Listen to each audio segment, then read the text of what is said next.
Talks of David Solomon, podcasts on topics ranging from Jewish history and the Bible to Jewish mysticism, philosophy and thought. To find out about David's talks, books and more, visit davidsolomon.online. And now, here's the lecture. I'm very excited by the fact that so many of you are coming back each week to hear this unfolding saga of the kings and queens of the Jewish people of Israel and of Judah. Last week I know that we saw a lot of slaughtering and bloodshed and things like that. That's okay. You take it easy. We'll just do what we have to do. That's okay. We saw a lot of bloodshed, and yet, in all of that, as I'm sure it might have occurred to some of you, and even though don't worry. And even though I did say that it was, and I still maintain, that is a very critical episode in Jewish history and in understanding the development of the world that arose from that turmoil, we didn't really get a lot of insight into the personalities of the kings on the one hand. It's all very well for someone to go around stabbing and killing everyone, but it doesn't always tell us what's going on or what they had for breakfast. And the other thing is that, and once again, so I want to remind us that we're going to come back to talk about these issues tonight. It didn't really in any substantial way contribute to our understanding of what it is that a king is supposed to do. What is the nature of a king? It's very easy to talk about bloodshed, very easy to talk about how many people kings and big men can kill, or big women can kill, in the case of last week. What about the nature of kingship? How is this idea evolving? So tonight I'm hoping that in the course of the people we're going to talk about tonight, which is an even more fascinating and critical passage of time in Jewish history than last week, I would even go as far as to say the following. If you don't really, on some level, understand the mechanics of what we're going to talk about tonight, it's very difficult to understand any subsequent Jewish history after it. And I know I'm talking about events that are 2,800 years ago, but they really do form so much of what's going to unfold in the next 3 millennia. I'm not going to do this whole timeline that I always do. I'm going to give you an idea that tonight we're going to be talking about a period from round about minus 850 to round about minus 700. All right, so we'll call this minus 750. The only pen I have been given tonight is the orange marker, and I can only apologize for that. And so this is going to be 810, 820, 830, 840. This is going to be 710, 1020, 730, 740, 760, 770, 780, 790. All right, good.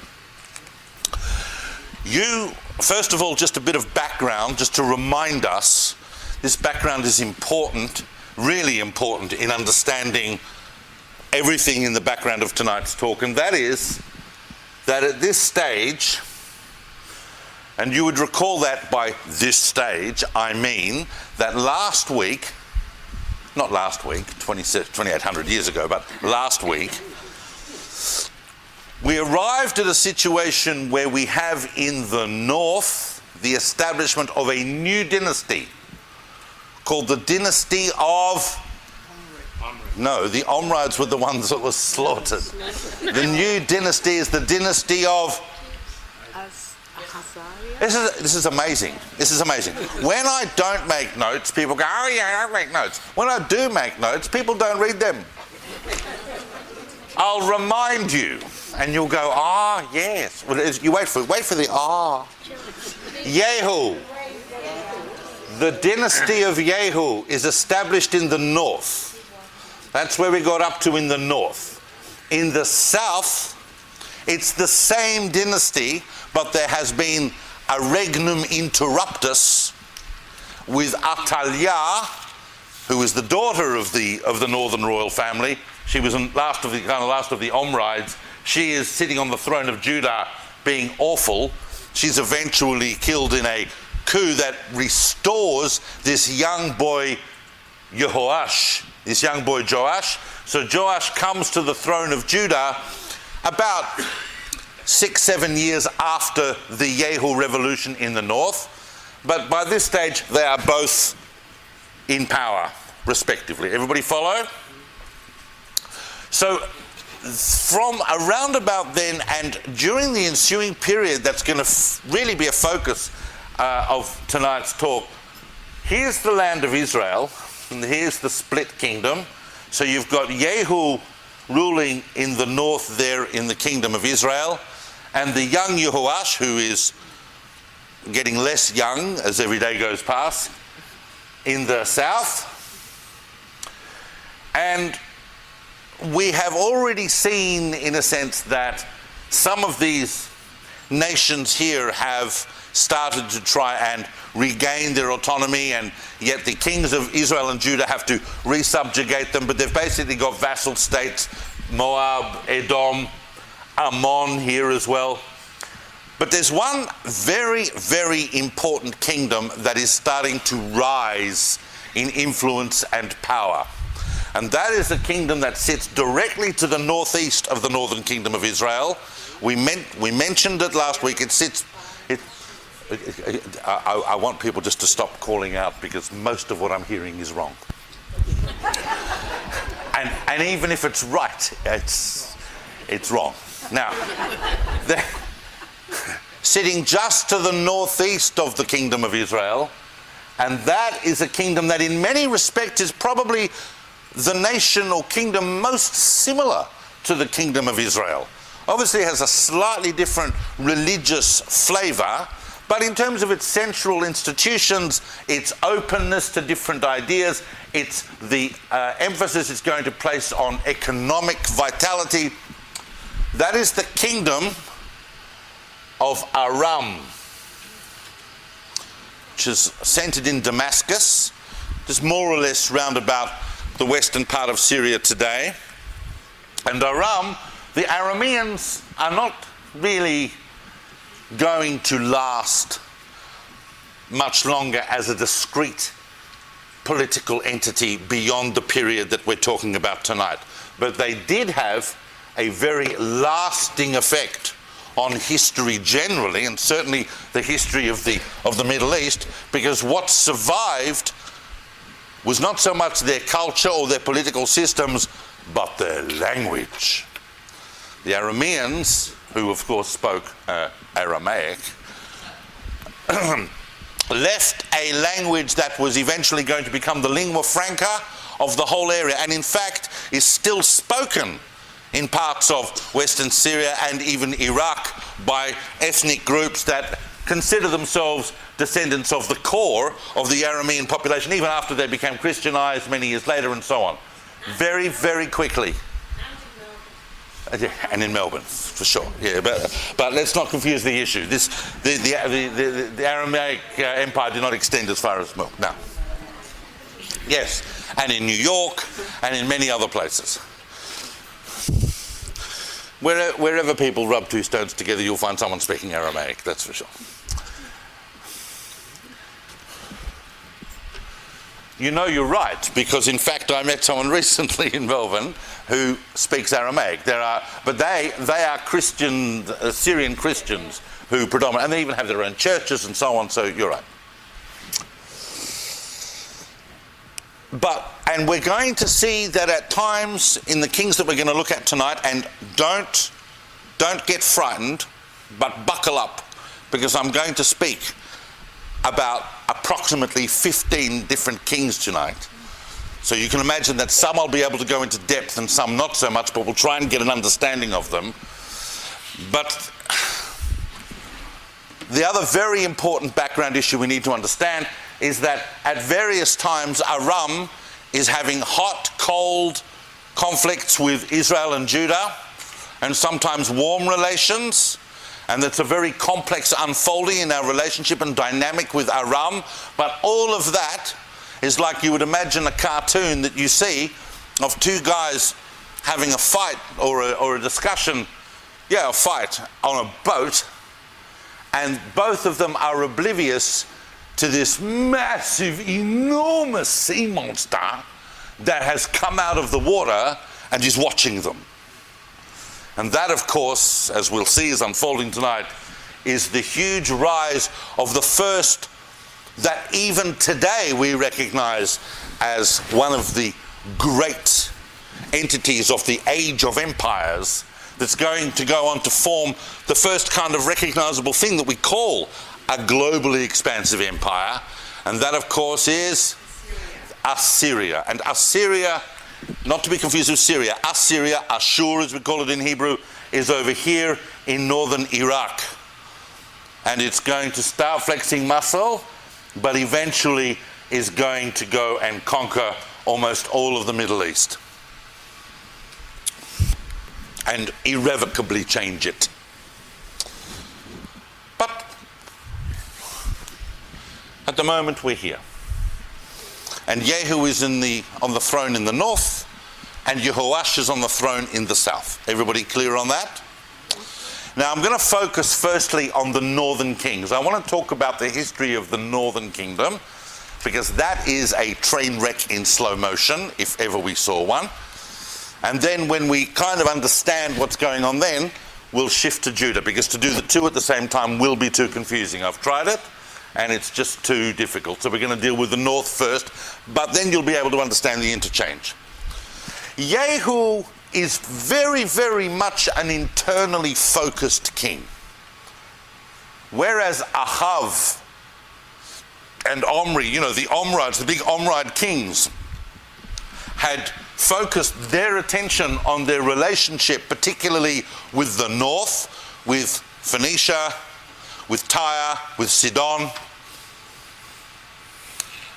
And even though he had Aram here, Jehu was too busy propping up his own arrangements. He was busy internally reorganizing things. Don't forget that Jehu didn't just effect a political revolution, he was trying to effect a cultural and religious reformation as well. And he reverted, as I said last week, he reverted to the older religion of ancient Israel, which the prophets didn't think was 100% kosher, but at least it wasn't Baal. It was the God of Israel, looking something like a bull. Now, in being focused on all of these internal issues, and Jehu ruled for quite some time, or nearly 30 years, but in being focused on these issues, he in a sense allowed Aram to flex itself in power and in economy. And Aram was very, very threatening, in fact, to the continued existence of Israel. Let me explain to you something, by the way, because we really need to understand this, about the Middle East, in case it hadn't occurred to you. The Middle East, as we mentioned last week, has never been chilled. It's never been a place where people have said, you know what, here's my borders, here's my country, I'm okay with that, you have yours, everything's fine. The Middle East has always been a place where whatever you have, you need a bit more. You can justify it to yourself in any number of ways. You need more room to expand, or you just want a security buffer, or in something. But no one just sits easy in the Middle East. People are always on the lookout to expand. And that indeed meant that Aram was starting to make incursions, even at the end of Jehu's reign, into the northern kingdom of Israel. And that is why Jehu's son, now as I did last week, I'm going to put northern kings on the top, I'll put southern kings on the bottom, and hopefully we'll see some overlap, okay? So Jehu is probably coming to the throne round about here. He's not one of the 15, don't worry. But he is followed by his son, Yehoash. And it's Yehoash, Jehu's son, who inherits the kingdom from his father, but suddenly has to realize that he has a whole range of foreign affairs issues he has to deal with. And number one is the problem with Aram, because Aram is actually now physically invading. And they are taking some border towns, and they're annexing a bit of territory here and there. And the situation is looking quite threatening. And we're not going to go into detail on Yehoahaz's reign really, because we don't have a lot of detail. He rules for about 16, 17 years. But what we do know, and what the biblical sources tell us, and in a number of places, and what we can work out from other historical perspectives, the Bible tells us that Yehoahaz, who actually even ended up having to at times pay tribute to Aram and so on, but eventually found the solution in what the Bible refers to as a deliverer, a Moshiach, a savior. And it doesn't say who this savior is.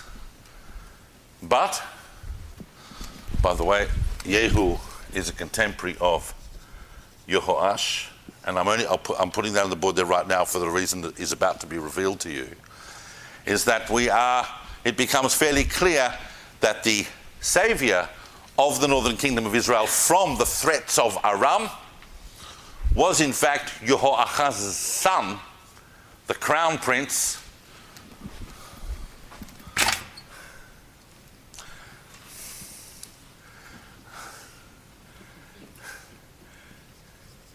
Yehoash.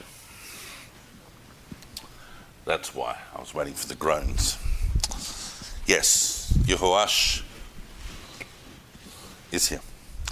We have a Yehoash in the south, and we have a Yehoash in the north. I feel, and people that study this era feel, that Yehoash, the grandson of Jehu, is a very, very underrated figure. Not because he was a great guy to meet at a party, but because he was one of the great military commanders and reformers that I think the Jewish people have ever had. He is pretty much responsible, even before he became king, when he was a crown prince, he already defeated Aram in 3 separate wars, and on taking power, he turned the northern kingdom of Israel into a military power that effectively switched the tables on Aram and controlled them. In doing so, Yehoash even had a war with the southern kingdom of Judah, provoked by the southern kingdom of Judah. We'll look at that when we look at the king at the time. And all of which he was successful. But interestingly enough as well, despite the fact that people sometimes wonder, and we try, and scholars try and speculate on what the religion or the religious picture of the northern kingdom looked like. Judah, we have much more of an idea because they had the temple, and we know that they worshipped God of Israel, and we don't really know a lot about the picture because in the north, as I said last week, the kings are very secular and they're very open. It is almost certain that there was a widespread practice of circumcision. Possibly there could have been some understanding of the notion of Shabbat, but that's about it. Pretty much what you would find if you walked around Tel Aviv today on a Saturday afternoon. A lot of circumcised people who've heard of Shabbat, but And it was open. It was a very open society. But nevertheless, Yehoash managed to form a relationship with a very special individual that we did talk about last week, one of the last surviving prophets of the school of prophets established by Elijah, and that was, of course, his successor, Elisha. And so Yehoash did have this kind of spiritual side to him that allowed him to form this friendship with Elisha. And when I say a friendship, it was a kind of a friendship. Elisha probably disapproved of most of what Yehoash did in terms of how he ran his own society, but because Yehoash was so respectful to Elisha, and because they had this particular unique bond, Elisha helped him, interceding on behalf of God, to have tremendous military success over Aram. Not as much as Elisha would have liked. Elisha thought that Yehoash could have had even more success, and this is an important point, if he actually had more faith in God. And where Yehoash would have seen his own victories as a result of clever strategies and tactics and military prowess, Elisha was convinced that the victories Yehoash did have, of course, were from God, and if he had more faith, he'd be even greater. But Yehoash leaves to his son a very powerful kingdom in the north. So powerful. I mean, Yehoash at one point, and I said he made a war, he was provoked into war with Judah. He comes to Jerusalem, he sieges it, he breaks down the wall and takes the king away into captivity, not to conquer Judah, he doesn't conquer it, but just to show that he could. It's not worth his while to conquer Judah, it's too much trouble. But to show you I could, I'll come, I'll smash the wall down, I'll take the king, and I'll go back to the north. Thank you very much. So Yehoash leaves his son with a very, very powerful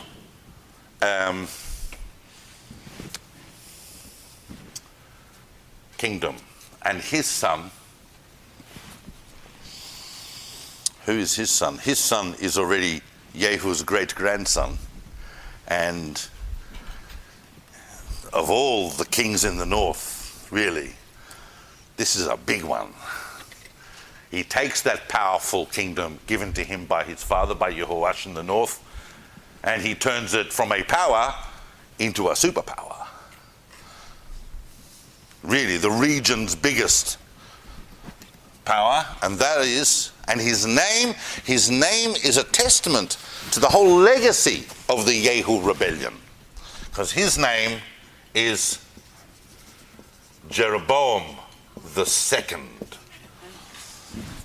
It's no question that he was named because the Jehus wanted to return, as I said, to the northern kingdom of Israel as it was before the Omrides. So to name a child Jeroboam after the founding king of the northern kingdom is a very ideological thing to do. Yerovam Hasheni, he's known in Hebrew, Jeroboam the Second. And Jeroboam the Second rules for a long time, over 40 years. He's pretty much the longest ruler in the north. By the way, I've said this before and I'll say it again. These people we are discussing, they are not characters from the comic books. They were real. They are historical figures. We're now moving into a period of history that has been documented more than just about any other. It's no longer, it's not, the Tanakh is not the Book of Mormon. I don't know how many of you have read the Book of Mormon, no disrespect to the Book of Mormon, but at the end of the day, the Book of Mormon describes, someone finds some tablets, that person being Joseph Smith, and on this is written the history of ancient Israel going back 2,500 years, and some people came from there, they came to America, they did this, they did that, this nation came up, that nation went down, Myriad of events, of which there is not one piece of evidence.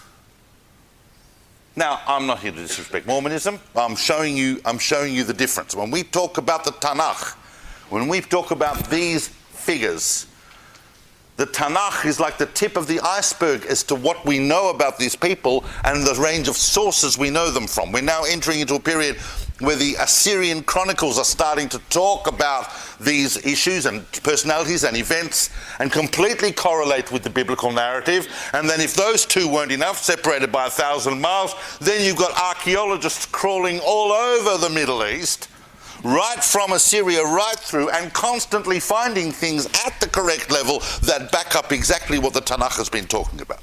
So regardless of what you think about the Tanakh, and yet again, and I'll say this again, really important to understand, think about the exercise that you would have to sit down and make up a history now, even mit the internet und alles.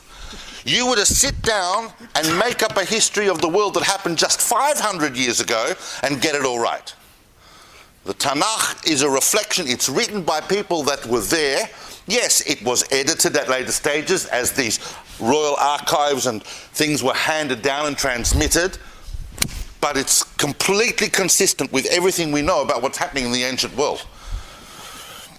Yerovam Hasheni is an extremely powerful king, Jeroboam II, an extremely powerful king, not simply because he inherited a strong kingdom militarily, but because he has the good fortune to be king at a time which starts to see the real rise of Assyria.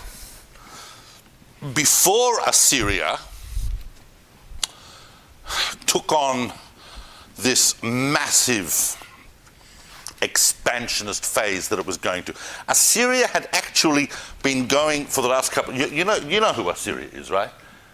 These guys are not actually well, they are Assyrian, but not the capital. The Assyrians lived a long, long time before. These people are in fact the Neo-Assyrians. But there was a revival of Assyrian nationalism, and it had been going on for a couple of centuries, but it had started to go into decline until the middle of the 8th century, when figures like Tiglath-Pileser started re-expanding the Assyrian kingdom. Now Assyria, we could talk a lot about Assyria, because we know a lot about Assyria, and as you know, when archaeologists were crawling all over the Middle East in the 19th century, in the early 20th century, they discovered a lot of different things.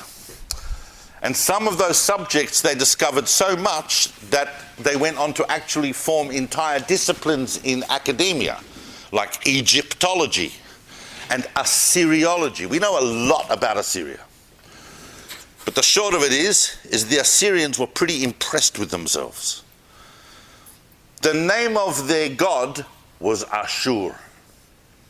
The name of their state was Ashur. Ashur means Assyria. The name of their capital city was Ashur. They felt part of an ideology that put them at the absolute apex of civilization, and they felt the need to expand that civilization. And every summer, on the first day of summer, the Assyrian army would head off in some direction to conquer some place that had not been conquered before. And any king who didn't do that, was a leftist.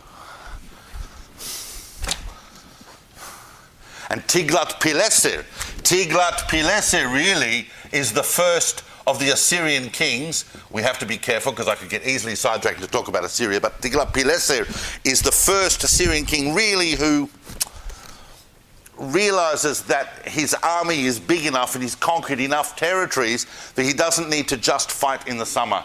He can fight all year round. So he's going to start this big expansion. But Jeroboam II is sitting on the throne just prior to the big military conquests, when Assyria is basically the biggest market in the world. It's flush with cash. It's flush with ideological vavum.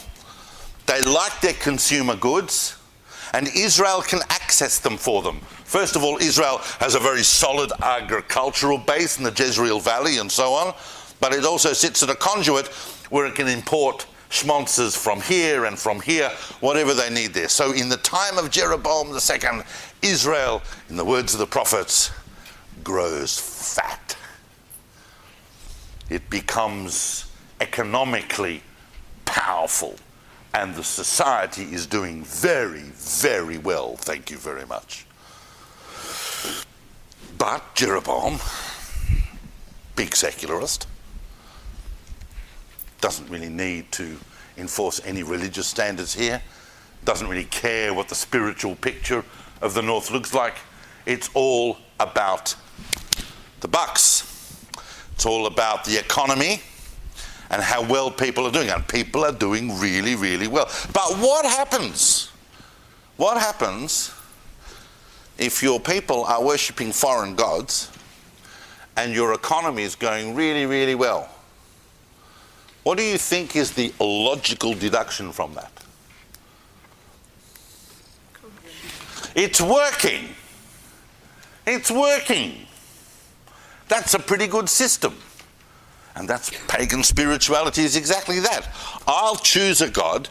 I'll give over myself to that God. I'll worship that God. I'll bring that God votive offerings. And that God I'll make a contract with. That God will give me what I need. Whether it's victory or love or peace or a BMW, whatever it is. God will give me that. Because my God, the God that I'm worshipping, you worship your own God. I've got this God. He's looking after me. That is why the period of Jeroboam II is famously characterized as the period in Jewish history where we see the rise of the phenomenal institution in Jewish history, which is not just the Nevi'im, not just the prophets, but the literary prophets whose words we still have with us.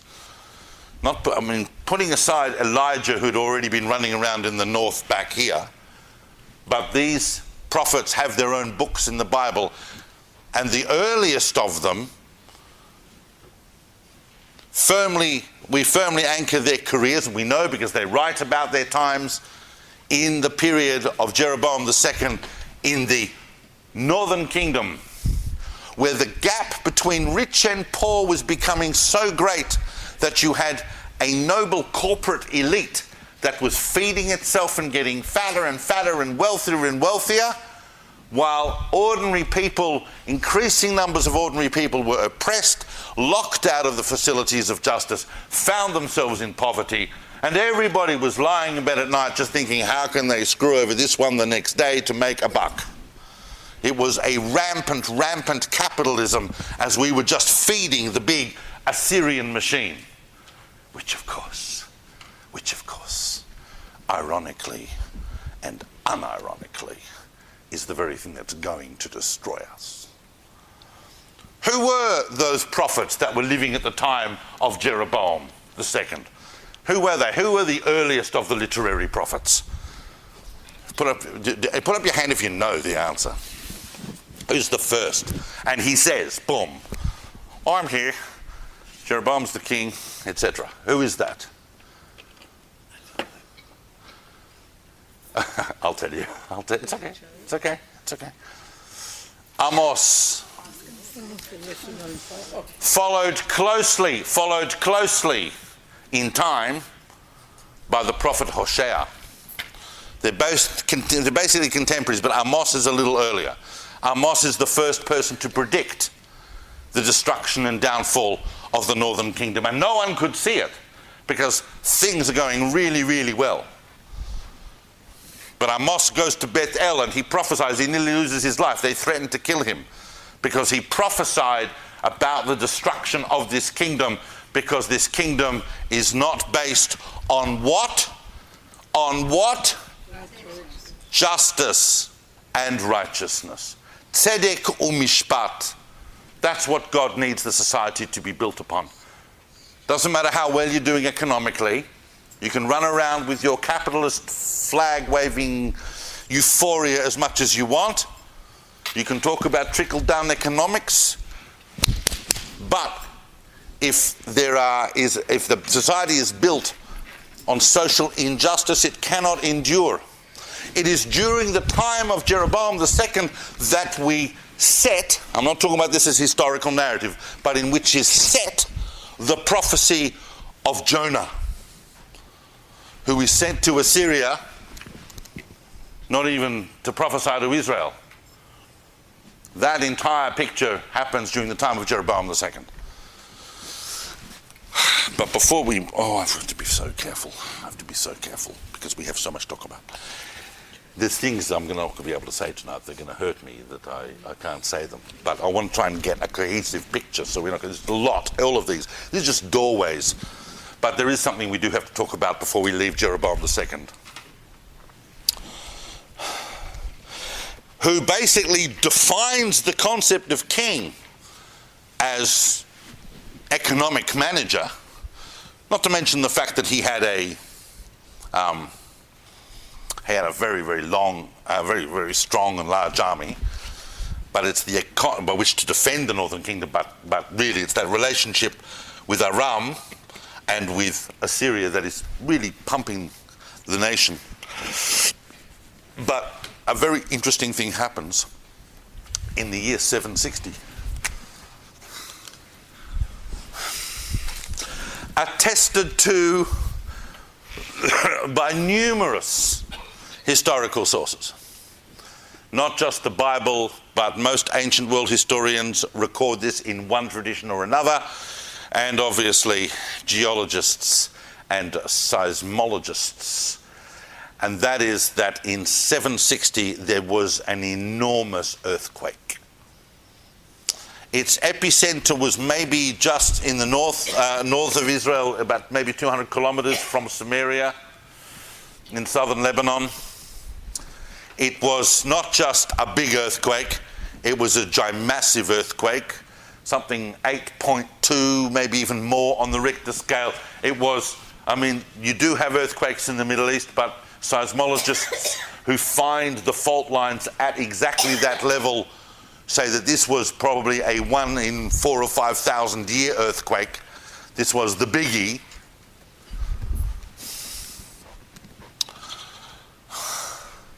We don't know a lot about the effect of that earthquake on the remainder of Jeroboam's rule and how the people reacted to that. We assume that they basically picked themselves up and dusted themselves down and got on with what they had to get on to. But it was significant enough that a lot of our historical recording around that time relates itself to that particular event, that particular earthquake. So it's worth mentioning, and you'll see why. And so Jeroboam II leaves his son, and he has a son, a crown prince who takes over, called Zechariah. Not to be confused with Zechariah the prophet, who is a later figure, nor to be confused with Zechariah the Kohen, who is going to feature in the history here in Judah, but in fact Zechariah the son of Jeroboam, but he only lasts on the throne for 6 months before he is assassinated. And he's assassinated by a guy, a military figure, called Shallum. And Shallum, about whom we know so very little, and yet by inference, we can work out basically what his deal was and who he represented. There was clearly, inside the northern kingdom, a growing dissatisfaction with Israel's relationship with Assyria.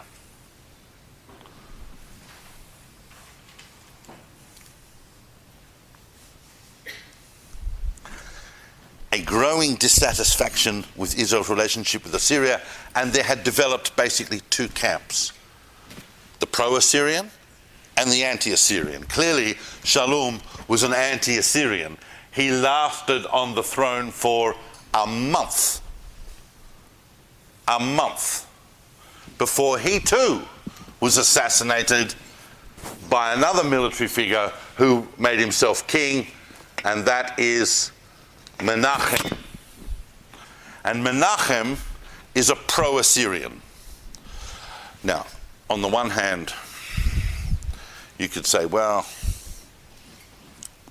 that's nice. Some people vote Liberal, some people vote Labour. He's voting pro-Assyrian. That's his choice. But the reality is that he didn't have much choice. By now, by the time we get to Menachem's rule, Assyria is deeply involved in Aram and Israel's activities. It has gone beyond merely being a big power over here. It hasn't quite militarily conquered these areas, but they're very close by, and they have a lot of agents active in Aram and in northern Israel. Assyria is like, Assyria to Aram and northern Israel would be, I don't know, like the United States to the Caribbean. So they are deeply there, and at the end of the day, Menachem, who, by the way, from what we understand, not a nice person. Not a nice person.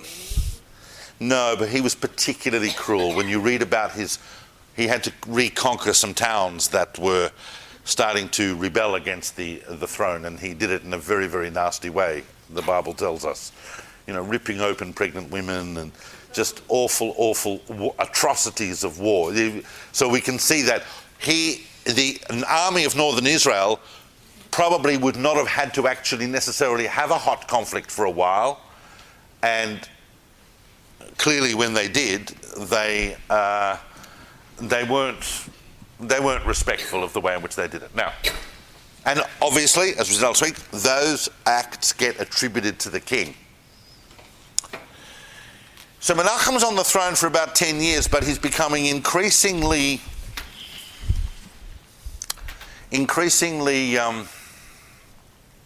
subservient to Assyria, to the point where basically, by the end of Menachem's rule, the northern kingdom of Israel is paying each year a huge tribute to Assyria just to be allowed to remain.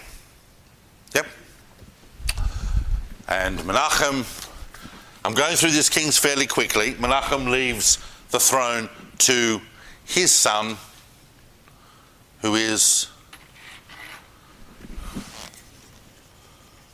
Pekahiah.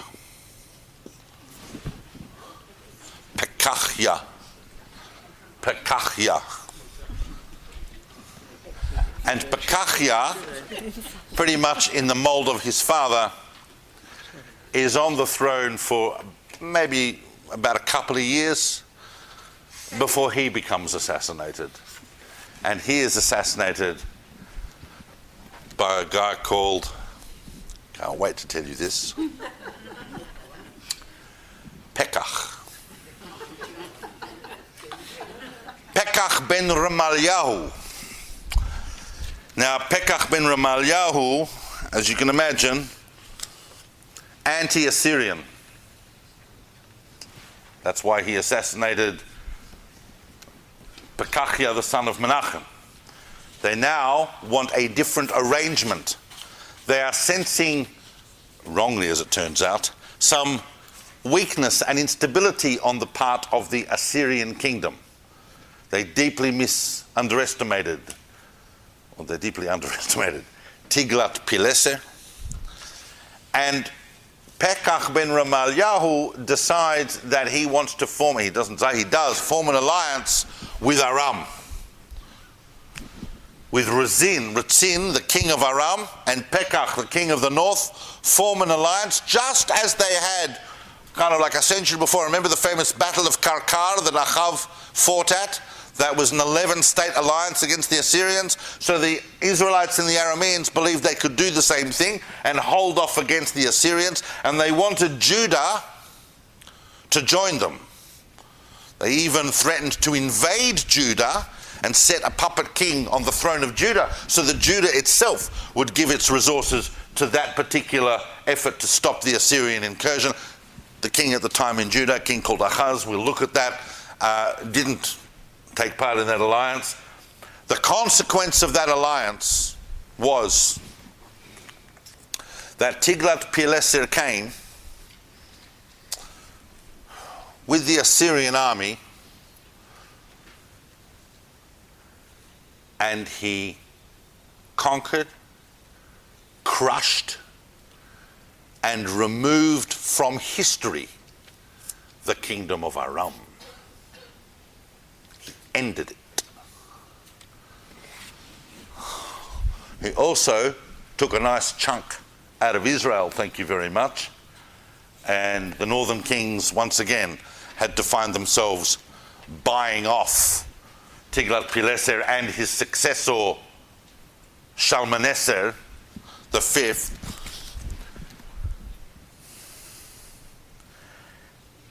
And of course, in the course of which, all that melee, Pekach got assassinated by someone, another military ruler, who the Assyrians put on the throne, and his name is Hoshea. Not Hoshea the prophet, obviously. This is Hoshea the king of Israel, who assassinated Pekach and then got the Assyrians to help him support up his throne, on the understanding that, of course, Aram has been destroyed. You know what you need to do and what you need not to do. You need to behave yourself, and we might support you, but you retain some level of, existence. And Hoshea is on the throne for 9 or 10 years, and like all of these kings and their fidelity issues, he just can't help himself, and basically stops paying tribute and decides that he'll find another way of existing other than as a puppet vassal state of Assyria. And that is when the Assyrians come in minus 722 under Sargon II, and they come to the kingdom of Israel and they end it. They destroy it, they conquer it, they obliterate it, they end it, and they take all of the 10 tribes that formed the northern kingdom away. That's it. That's the end. No more northern kingdom. For the whole of the rest of this course, there's only going to be one kingdom. There's no more northern kingdom. There's no more 10 tribes. They're gone. From that moment on, in minus 722, we are the Jewish people. We're no longer Israel, the greater Israel. The greater Israel contained 12 tribes. What remained was the kingdom of Judah, comprising mostly, obviously a lot of people ran over the border back into Judah, and we'll look at that in a few minutes. But we're basically Judah, Judaism, the Jewish people. We are the remnant of Israel. This was a massive, cataclysmic event. Hoshea turned out to be the last king of Israel, of the northern kingdom. How many people were there? Did he kill or take away? Well, according to some records, which a lot of the figures that we historians feel are exaggerated. The official record we have on one of the things is that 27,000 people were actually officially deported. But what he did was, he didn't just, but we know that there were a lot more around. Because, numbers are estimating that there might have been 300,000 people living in the northern kingdom at that point, due to its economic prosperity. But he didn't just take away the citizens of the northern kingdom of Israel, he replaced them. This is what the Assyrians did. The Assyrians had a methodology of conquest that we're not going to see again. Once we get to other peoples, other empires and conquerors like the Babylonians and the Persians, well, the Babylonians might exile you, but they'll exile you as a discrete entity. They won't disperse you everywhere. The Persians might even let you stay where you are and just, you got to salute their flag every day. But the Assyrians actually removed everyone, sent them to all sorts of different places, and repopulated the land with peoples brought from entirely different areas. That was the Assyrian way of doing things. We're going to jumble everything up. That's why the rabbis, the sages tell us that it's from the time of the Assyrian conquest that we no longer have really an absolute idea of who is descended from Moab and who's descended from Ammon and who's descended from Amalek and who's descended from this. Some people have managed to preserve their lineages. Amazingly, the Jewish people have preserved the Aaronic lineage, because that was more centered in the southern kingdom. But the northern kingdom, we don't know, they just obliterated it. Sent people everywhere. It's huge, huge cataclysm in Jewish history. Obviously, the prophets tell us that one day the 10 tribes will be restored.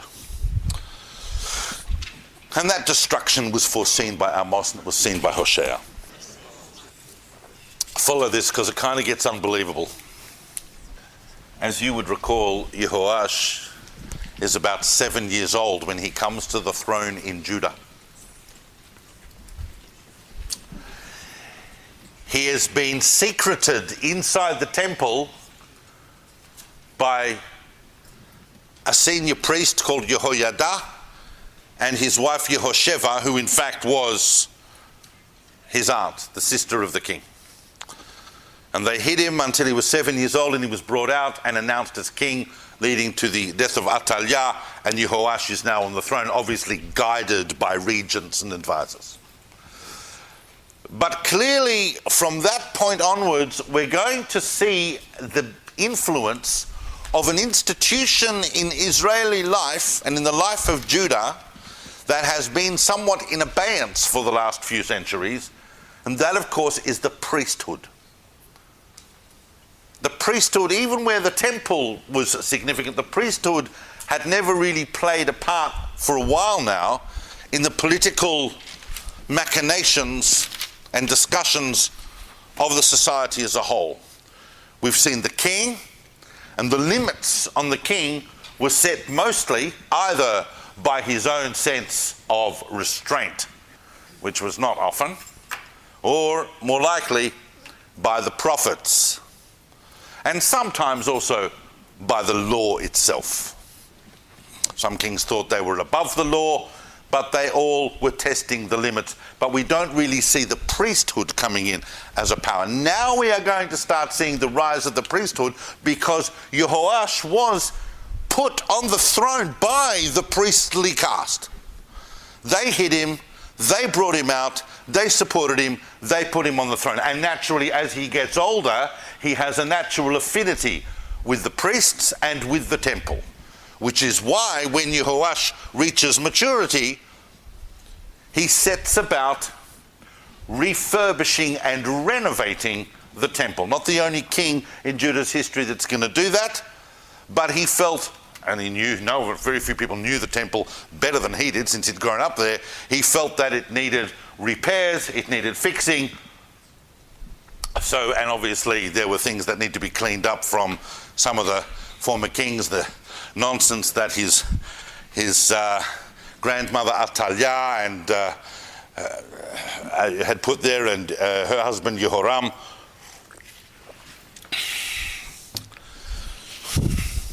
And so he set about a very, very innovative administrative procedure.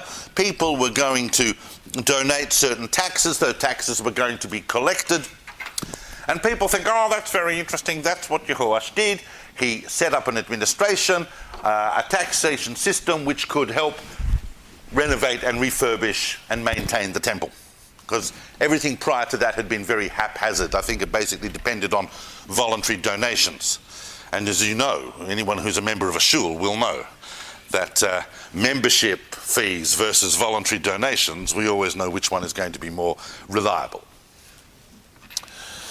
But what people don't always realize is that the other side of the story, which is kind of even more interesting for us now in an age where we are becoming increasingly concerned with governance and the procedures of good governance, is that after quite a few years, it transpired that the priests were collecting these taxes, but were not spending them. And certainly not spending them in the way that they were meant to be spent. Let's just put it that way.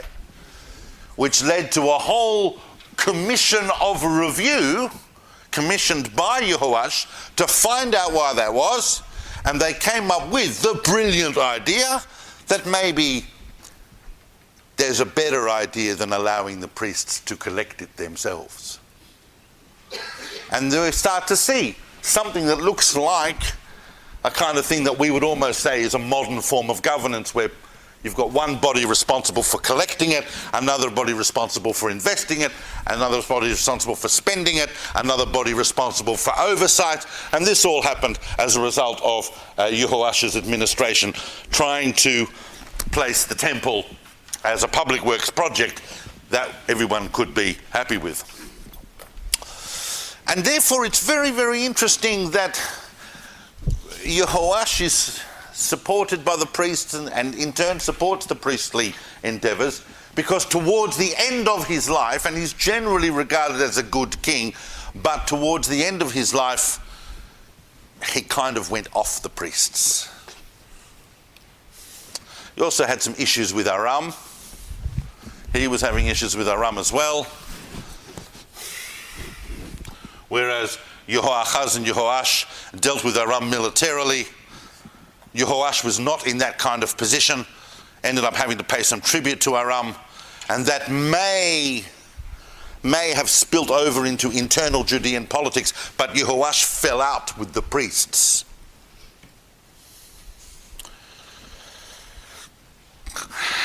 And in fact, on one occasion, when he was rebuked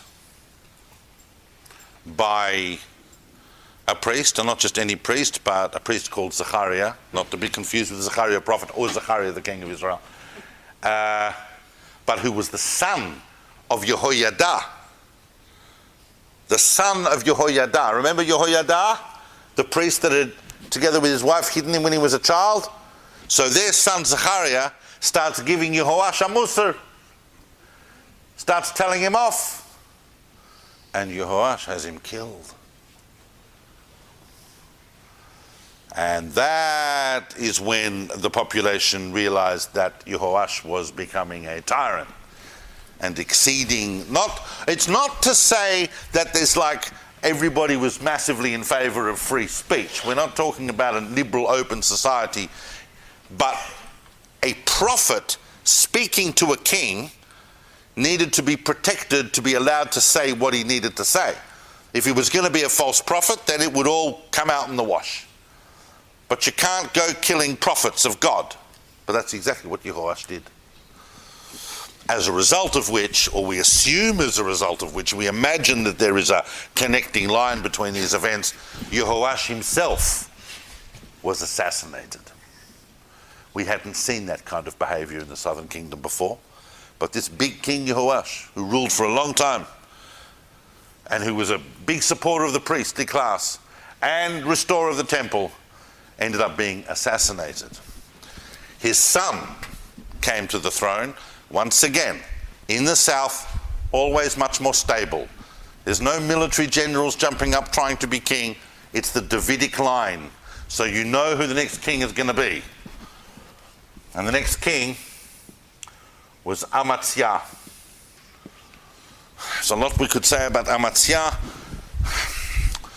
The Bible regards him as basically okay, but he was, and what's very, very interesting about him is that one of the first things he did was execute his father's assassins, of course, but made a big deal about the fact that he was, you see, I don't know how many of you lived in the ancient world, but they did have a way of doing things. If you did something heinous like kill the king, and the next king was going to take it out on you, he didn't just kill you.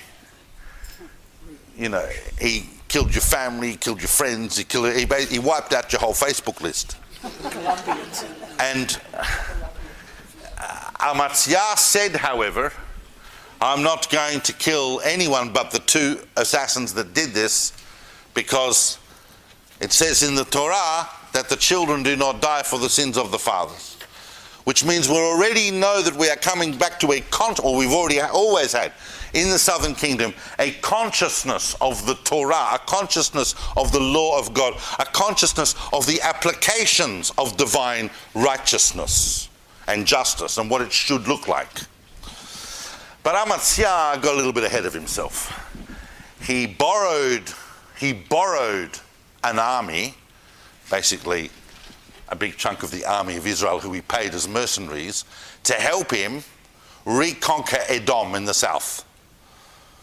He's sitting there as a southern king. He's seeing these northern kings like Yehoash and Yerovam flex their muscle, and he goes, I'd like a bit of that. I also want respect as a big, powerful king. I think I'll go and I'll kick some butt in Edom. So he hires the Israeli army from the north, and they go and they schmeiss Edom. After which, however, Amaziah thinks, then he writes to Yehoash, and he goes, hi, Yehoash, in the north. Not Yehoash's father, Yehoash the king in the north. My apologies. No, I can see that confusion was good, because it meant that others might get confused. And he says, let's meet up, you and I, you know. You're a big, powerful king. I'm a big, powerful king. Let's have a big power. And Yehoash goes, who are you? What are you talking about? You're like a fly that I would swat. And Amaziah goes, Amaziah, king of Judah, I'll show you. Let's meet up. I'll bring my army. I'll show you who you're talking to. And Yehoash in the north goes, bring it on. But before Amaziah could even bring it on, Yehoash, as I said earlier, proves the point by driving in the middle of Judah, ripping down the wall of Jerusalem, and taking Amaziah away into captivity, just to show that he could do it. And then eventually gets returned and so on. So, got a bit ahead of himself. But, nevertheless, consolidated the southern kingdom somewhat, and then left the kingdom to his son. And his son is a very, very big king, because his son rules for over 50 years. One of the big, powerful kings, who also, by the way, does take it, a contemporary of Jeroboam II. So you had a long, long reigning king in the north and a long, long reigning king in the south, both taking advantage of the temporary regional stability and the economic boom. And that king, of course, is Uzziah. Uzziah, big powerful king, refortifies all the forts around Judah, reestablishes the foundations of the economy, doing very well, very stable. He's got Israel in the north. There's an okay situation there. He's got an okay relationship with Egypt. He's okay. He's sitting there. He's generally regarded as a righteous king.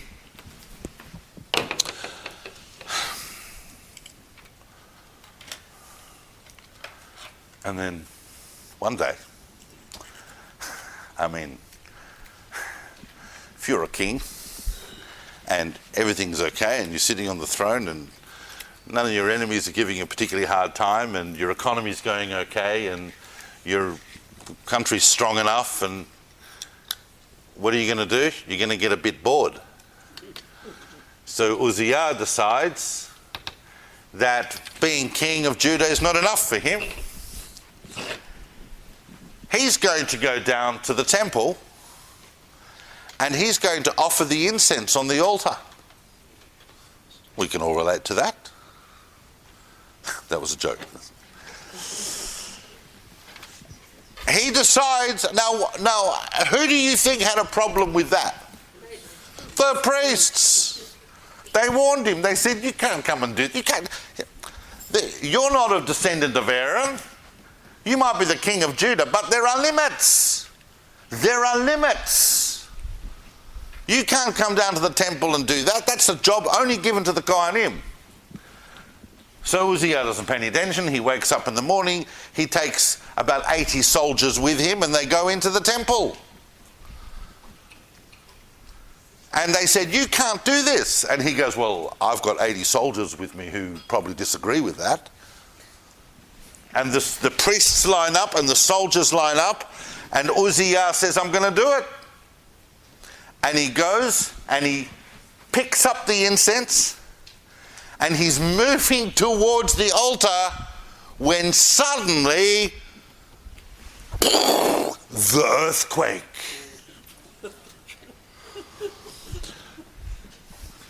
We can date it. The foundations rock. The The famous earthquake I spoke about before, that very earthquake. There's a crack in the wall. The sun bursts through the wall, hits Uzziah in the face, and he turns around and everyone goes, he's leprous. And has to leave not only the temple precinct, he has to get out of the city immediately. Now, just hold that for a second, because I just want to footnote that. Because a lot of people would be sitting here going, oh, come on, David. You had me, historically, up to that point. That the earthquake happens at exactly the moment that he becomes leprous. And you should remember. You should always remember that it's not just that. Our entire existence is miraculous. Our entire existence is based on events that are not logical to explain. We know that Uzziah was a leprous king, fact. We know the earthquake happened, fact.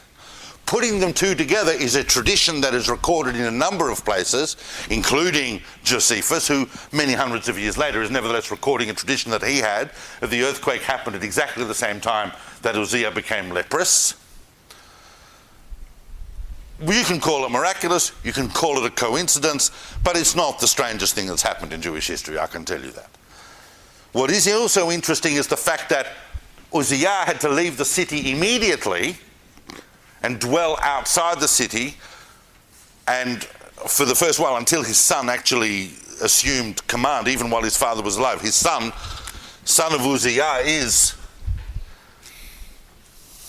oh, you see, this is why I'm here, is Yotam. But even Yotam starts ruling even while his dad, Uzziah, is alive, living in a leper colony. He's not the only king to rule from a leper colony in Jerusalem, by the way. I'd be very, very impressed if you know this. Anyone know who the other leper king was that ruled Jerusalem from a leper colony outside the city? You get a lolly if you get this one.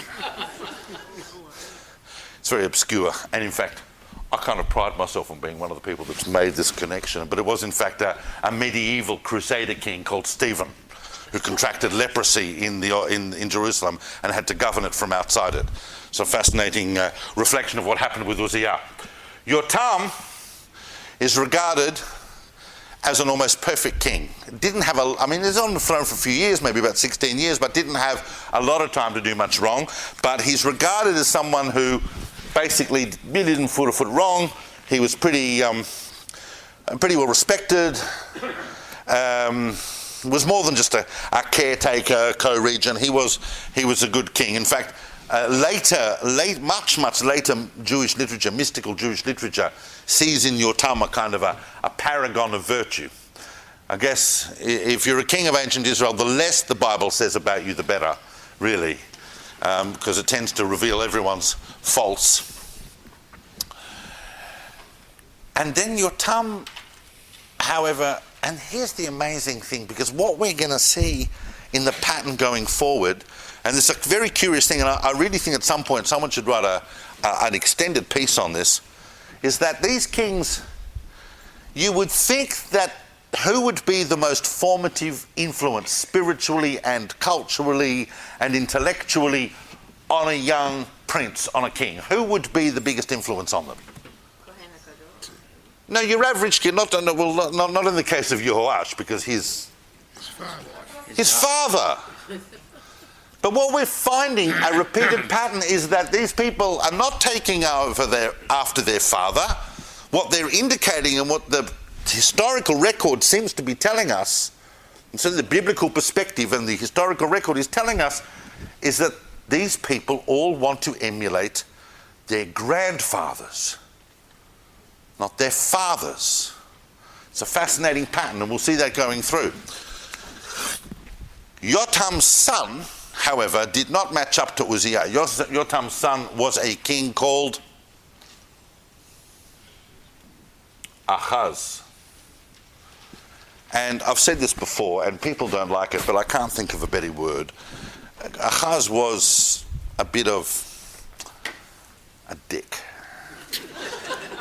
And when I say that, he wasn't the most evil king, and he wasn't an idiot, but he was like, there's no other word. He was just a dick.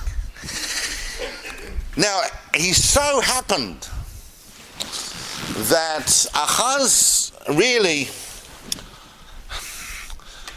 has got, by the time we get to Ahaz, he's got a problem. And I can't spend as long on Ahaz as I would like to, because we have to, we've got one more king after this that is really, the whole talk is leading up to this king. But Ahaz has a major problem by this stage, because he is a contemporary of Pekach ben Remaliahu. And if you would recall, Pekach ben Remaliahu has made this alliance with Aram to defend against Assyria. They are both anti-Assyrians, and they want to get autonomy from Assyria, and they are wanting Judah to join in there, and they're threatening that they'll even invade Judah if Judah does not align with them. And invade Judah means invade Judah, get rid of the king, put their own puppet king on the throne, and force Judah into an alliance with Israel and Aram. And he is really, really stressed about this.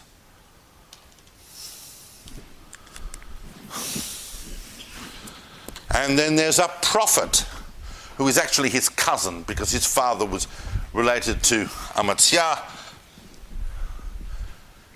And he has a prophet in Jerusalem that he encounters, who gives him advice about this situation. Pekach ben Remaliahu and Ritzin, the king of Aram, are going to invade him. I'm pretty stressed about that. What should I do? And the prophet he encounters is only at the beginning of his career, and yet is going to go on to become one of the great, great prophets of Israel that you have all heard of. Isaiah, Yeshayahu. And Yeshayahu meets him outside in the washer's field there, and he says to him, chillax.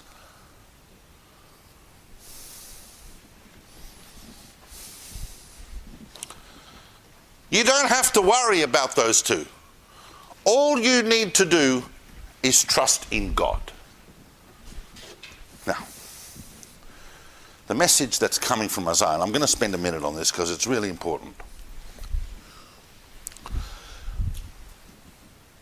All the prophets of Israel are against power. They are all against power. There is only one power in the universe. Surrender yourself to God. And surrendering yourself to God means that the role of the king is to create a just and righteous society, and you have nothing to fear. The end result of you not surrendering your power to God is that you will eventually surrender your power to someone else, to another nation, another king, a lesser God. But if you surrender your power to God, then there's nothing can touch you. And Ahaz goes, well, that's basically a very nice speech, but I think I'm going to do something else. And there's the whole thing. Isaiah says, I'll give you a sign. He says, I don't need signs from God. I've got my own kind of, I've got it all worked out. And what Ahaz does is he basically sidesteps all of them and goes all the way to Tiglath-Pileser and says, help me out. I love Assyrian architecture. Help me out. And of course, Tiglath-Pileser, he pays him a whacking big tribute. And Tiglath-Pileser, you okay? Tiglath-Pileser comes, and that's when he destroys Aram and nearly destroys Israel as a result of Ahaz bringing him on. Ahaz, of course, realizes that that little plan is going to come with a cost. And so he goes to visit Tiglath-Pileser in Damascus. While he's there in one of the, Ashur shuls over there, one of the Assyrian shuls, he sees a nice altar. And he goes, oh, that's a nice altar. I think that altar, or a copy of it, would look very nice in the temple in Jerusalem. So he comes back to Jerusalem and he instructs the priests to build the altar according to these exact designs that he saw in this Assyrian temple to Ashur in Damascus, and they build it and they install it in the temple. He oversees the installation of it. So you can already see that the power balance now between the priests and the kings has gone back to the kings. They're not going to start up a fight with him, and they just do it. But Ahaz is really where things start to take a turn. He is very, very pro-Assyrian, naturally, but he's not just pro-Assyrian politically, he's now allowing Assyria the same kind of liberties that were taken in the northern kingdom when they made alliances and contracts of that nature, and cultural influence is starting to seep in, for which the metaphor, the altar in the temple is just a metaphor for that. But when Ahaz dies and leaves his son on the throne, which is the last king I'm going to talk about tonight, who really deserves their own talk, and I've got 10 minutes to do it, so you'll have to forgive me. We're going to have to try to get to the essence of it. And that king is not only, and remember what I said about grandfathers, Ahaz's son is not only going to be a great king in terms of just this period, he is going to be the greatest and most righteous king to sit on the throne of Judah since David. He is ginormous. And his name, of course, is Heskiyahu, who we call Hezekiah. Now, you've got to realize that Heskiyahu has already witnessed the destruction of Aram, and he's watching the train crash that is the northern kingdom. And Heskiyahu has an avowed agenda not to be like his father, not the first son to have said that. He wants to be a righteous king of the Davidic covenant, and he sets about a religious and educational reformation program that is going to centralize the purified worship of God in the temple, that is going to ensure that the entire population is on board religiously. He's not going to tolerate any strange foreign cults or influences, but more importantly, it's going to be seen to be a righteous kingdom. And to celebrate that, he has a massive Pesach. He has a huge Passover festival, the first one for quite some time at that scale. And he even invites people from the northern kingdom to come and join. There hasn't been before its destruction. And the kings in the north just laughed at that. They said, well, we don't need that Judean nonsense. Passover, schmassover, right? But some people come. It was a tremendously big success. Hezekiah's Passover, great PR exercise, and also just celebrating the fact that we are going to return to our authentic Judean roots. And then, of course, he witnesses the destruction of the northern kingdom. Obviously, a lot of people would have run back across the southern border to Judah, who would have been their closest kind of associative neighbor to seek protection from the Assyrians. Not that the Assyrian couldn't take Judah if they'd wanted to, but their program at the time was to take Israel.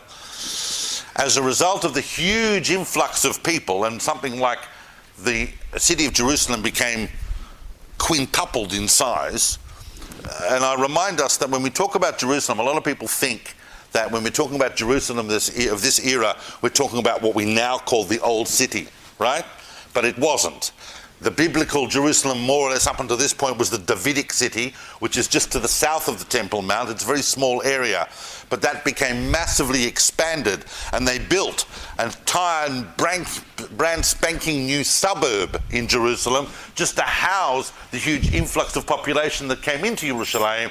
That spanking new suburb is now known as the Armenian Quarter. It wasn't called the Armenian Quarter then, but it's, in other words, you can see how close inside the old city, that is. But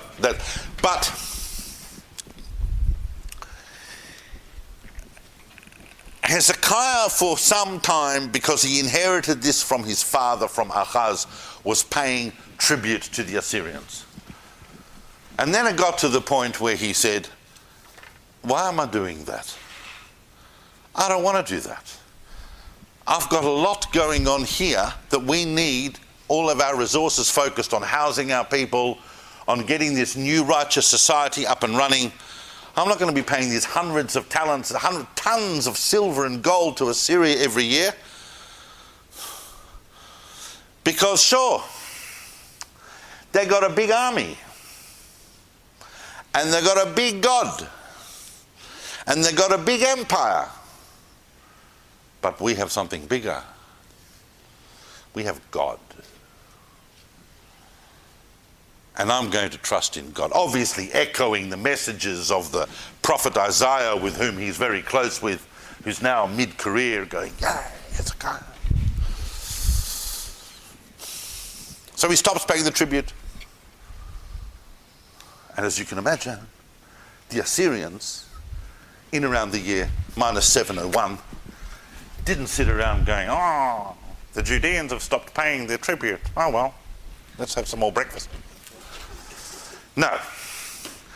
By this time, the Assyrian ruler Sennacherib came with an enormous army. Over 200,000 professional soldiers, with chariots, with artillery, with shining armor, with everything. And they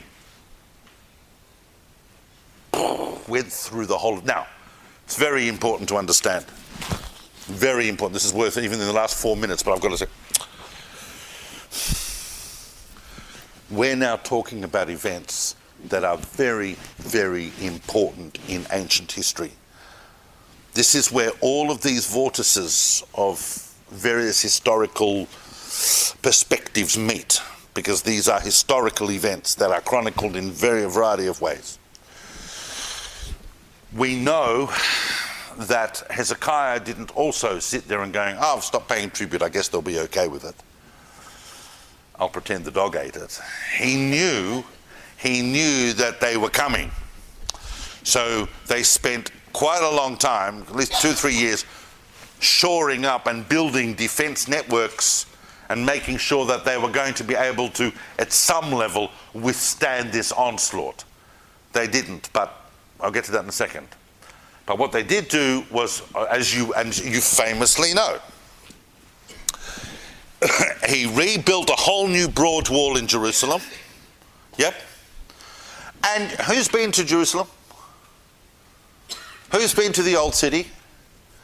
So you've seen it. You have to go fairly deep into the old city to see it, but you can still see Hezekiah's wall. Next time you go, have a look, plaques, Hezekiah's wall. It's about 3 feet wide. It's thick, massive walls. This, at the time, was the outside wall of the city, built by Hezekiah's builders in advance of the Assyrian invasion. But the most famous engineering project they did was what? Sorry? The tunnel. The Siloam that went from the pool of Siloam. In other words, they realized there was a water source outside the city. A, they wanted access to it, and B, they didn't want the Assyrians to get hold of it. So they diverted the water from this entire pool, a massive engineering feat, over 500 meters underground through rock.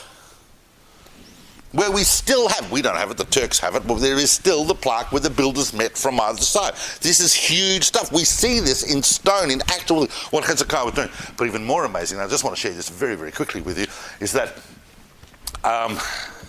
anyone familiar with LMLK pots, called Lamelech pots? So archaeologists have found at that particular layer all right across the whole Judah, along the lines that it was anticipated the Assyrian army would come in, all sorts of provisions in these kind of ancient kind of urn things, all of which have inscribed on them, yeah? Lamelech means it was the property of the king, yeah? I'm sharing this with you because it's really, really cute, is that anyone familiar with ancient Hebrew script? yeah, which is very close to Phoenician script, Phoenician alphabet, if that's more familiar to you. But this, you write Lamelech, right? So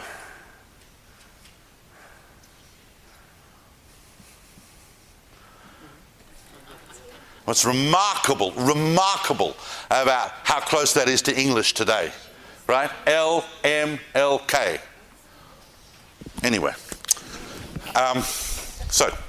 but it's not such a shock because Phoenician alphabet's the basis of what went on to be the Greek alphabet and then as well the Hebrew alphabet. But still, it's a remarkable coincidence. All right. So they wait for the Assyrians, and the Assyrians come. The Assyrians come. It was no picnic. They wiped out 46 towns in Judah.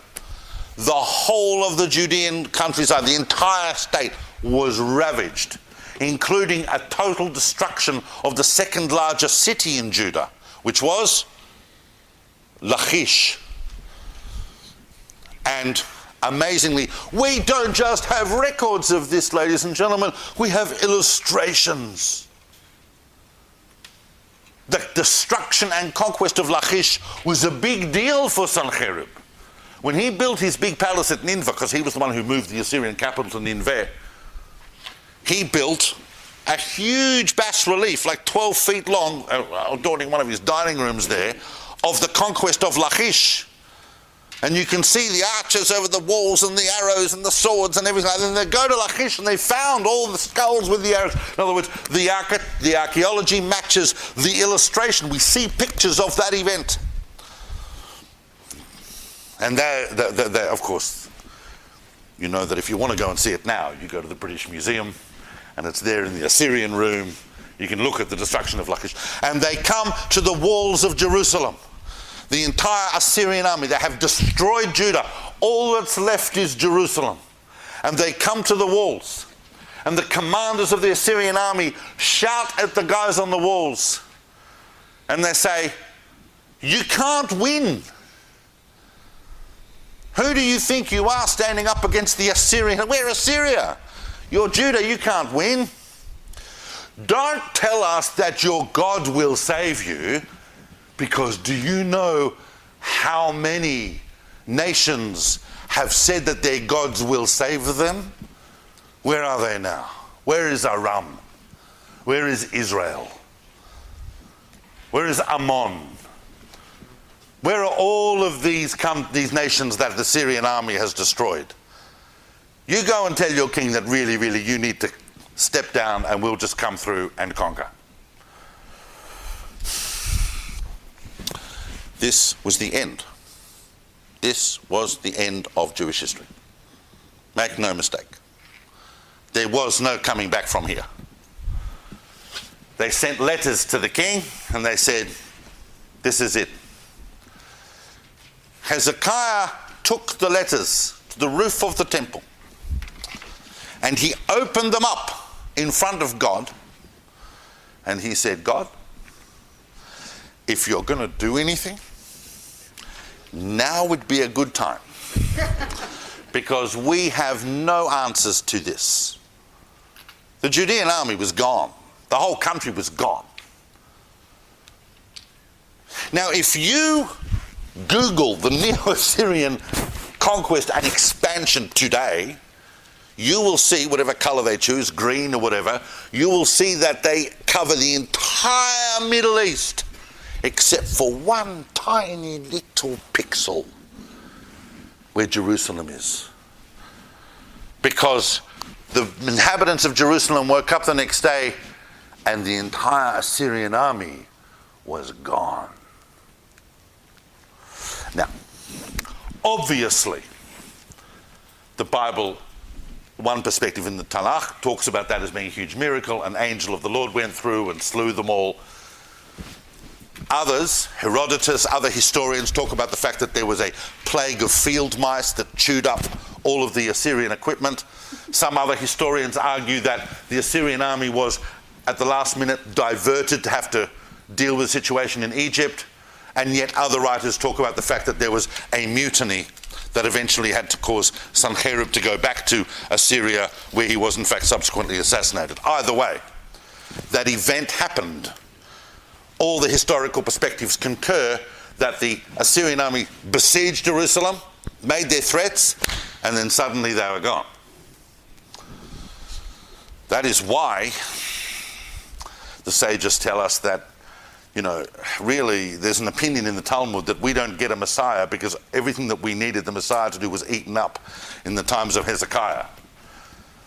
That faith in God is what saved Jerusalem and saved Judah and saved Jewish history. Now, I know I've gone 5 minutes over. I'm going to ask your indulgence for one more minute because it's very important. Because subsequent to that, Hezekiah got sick. All sorts of reasons why he got sick, but he got sick.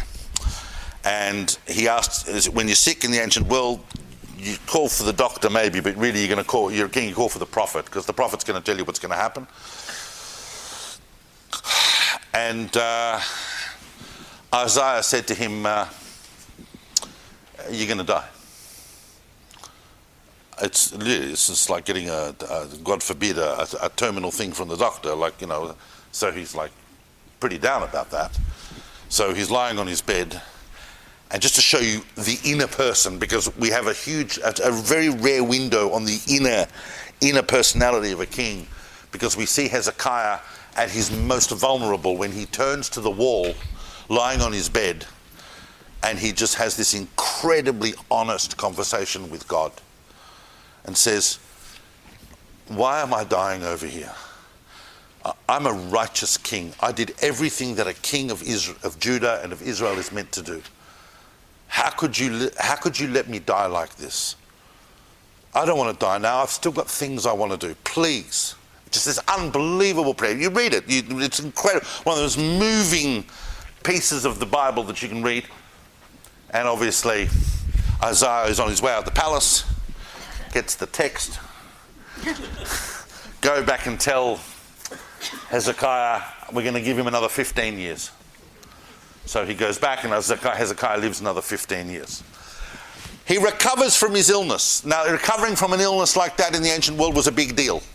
So he gets visitations from all sorts of dignitaries and VIPs, one of whom is a king that comes from a place that really most people haven't so much heard of yet, a place called Babylon. And Hezekiah is showing him around, and he's showing him the treasures, he's showing him this and showing him that. And Isaiah said, you should not have done that, because everything you just showed the king of Babylon, they will come next week here at 7:30 and take it all away. So, I'm sorry I've gone over time. Thank you for listening to that. We've done a lot of material, fortunately.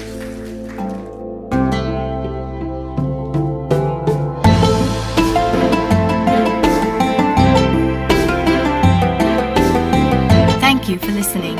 To find out more about David Solomon's books, recordings and classes, or to support his work and teachings for just a few dollars a month, visit davidsolomon.online.